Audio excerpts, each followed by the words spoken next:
Hey everybody, what is up? FourthSeraph here. Today, we are talking about how to get a mothership on Nuketown. I know a lot of other people have made videos on this, but I just went through and did the mothership challenge, so I got about 4 or 5 of them the other day to complete that kill streak challenge, and so I feel that I've gotten at least pretty good grasp on it, and can help you to get one. This is definitely not a surefire, some people will say, do this and you will get a mothership.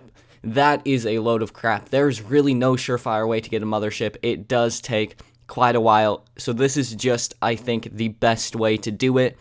I'll go through a lot of the math of why I think it's the best way, how to get the most points the quickest, and all this stuff. So the first thing we're going to want to do is we look at the mothership.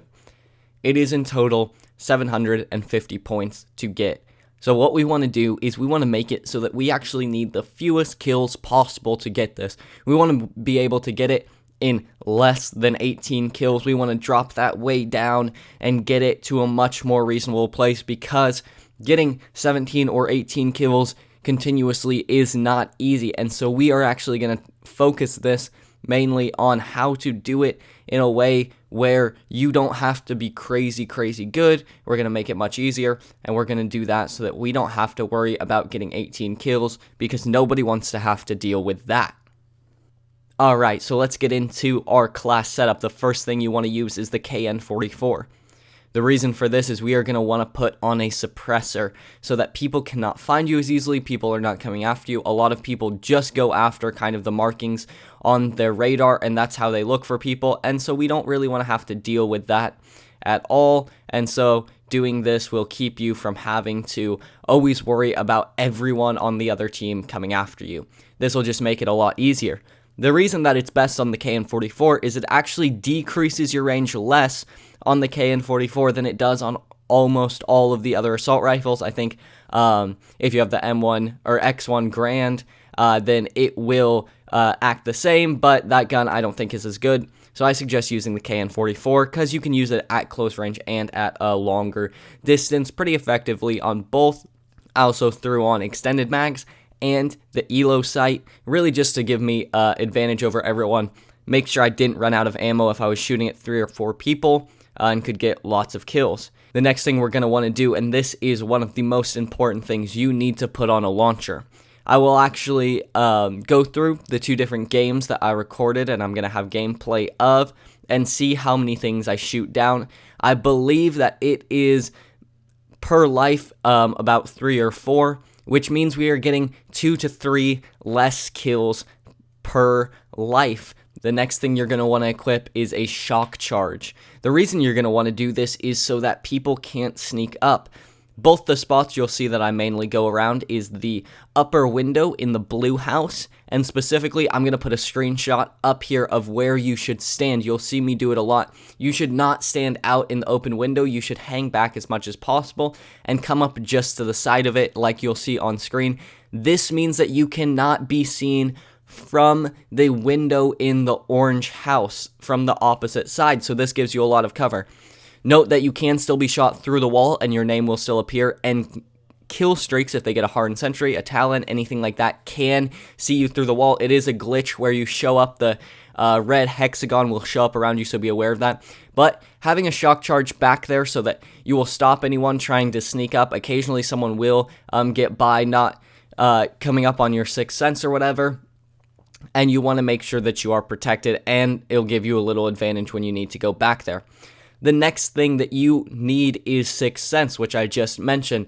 This makes it easy to see if someone is coming after you and to know if anything pops up on my radar. The sixth sense alerts, I just come and sit kind of back in this corner, and then I am good to go. I am ready and prepared, whether they're coming through the window or whatever. I can see, I can take my surroundings in, and I can make sure that I can kill them, because that is what will happen after a while, especially if you do good one life and then come back on a second life and start to do good in the same spot. People will start to come after you, and so that is something that you need to be prepared for and need to be ready for, and Sixth Sense will help you with that.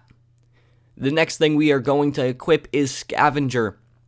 Now, you notice I didn't talk about using a lethal grenade. I use a lethal. It's not necessary, but I think Scavenger is, and I think having Scavenger on without a lethal is kind of a waste. But if you really need a lot of attachments on your gun or something like that, you definitely don't need a lethal. But Scavenger will replenish your ammo, which you want, because you don't want to have to be switching guns, you don't want to have to worry about, and mainly, when people come up behind you and they trip your shock charge and you kill them, you want to be able to go to their body and pick up another shock charge so that they can't do the same thing to you again.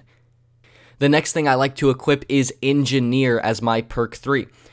There's a couple reasons for this. First, it will show you where the score streaks are on the map. So if there's a UAV, counter UAV, you can shoot it down very, very quickly.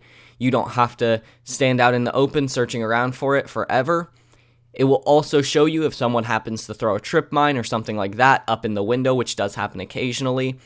Or, most importantly, an HCXD. A lot of people like to drive those up into the window or into the main floor of the orange house if you're on that side, and you want to be able to, first of all, shoot that and get the points, and second of all, not be killed by that. I have a tendency to always attract the HCXDs, so I make sure to always run Engineer so I can shoot them and blow them up before they can come and kill me.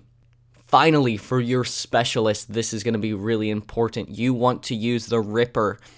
The reason you want to use this is because at close range it is so good. Now, many of you have probably not used this. It is not one of the more popular specialists for sure, but it is definitely the best. It is so good. I have absolutely fallen in love with the special. I kind of used it just to do the challenges and realized it is so good, especially at close range. The nice thing is it charges incredibly quickly, and you can get a lot of kills and a lot of points with it, which is very, very nice. If you don't want to use the Ripper, you could also use something like Heat Wave would be good, or Gravity Spikes. You want to have something so that if someone jumps through the window or somehow you don't see them coming at you and all of a sudden they're right there, you can quickly press the button and you can kill them very, very easily. Next, we're going to talk just about the spots that you should go. Now that we have our whole class set up, where should you go? Where are the best spots? There's a lot of confusion. I already mentioned briefly the blue window on Blue House. You want to be off to the side just a little bit, kind of shooting through the corner so that you are not visible to the whole map. You only want to be visible to the people that you are trying to kill, and then only barely visible. And so I will put up a couple more screenshots, a couple things of me up in that window, where you should stand, what you should do.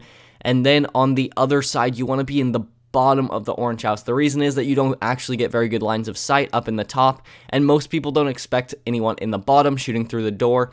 Kind of hang back a little bit. You can also get a lot of kills of people going to B flag, which is nice because then you can get people that are on the flag and you get either a defend or attack or whatever, and you can get an extra 25 points. That can really help if you're playing domination, which is obviously the game mode that I am thinking of for this video because it is the most standardized, surefire way to do it. Although you can do it in other game modes. I have gotten a couple motherships in Hardpoint and things like that on Nuketown and on other maps, but domination is certainly the easiest way.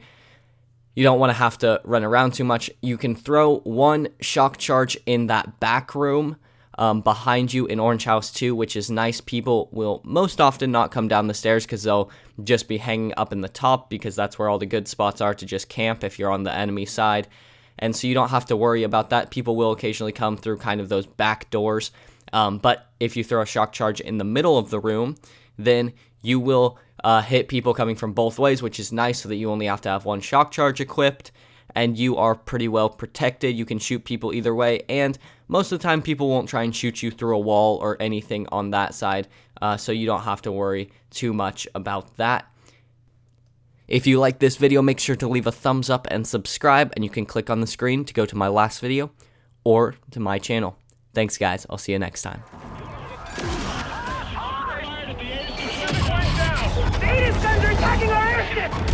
This is a full-blown attack! Oh my god. We are getting breaking news out of Switzerland. Geneva has suffered a massive attack.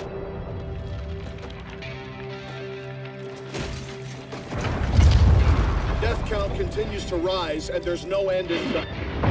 This is Top Cat Sovereign. Divert and deploy all available assets immediately. Holy shit!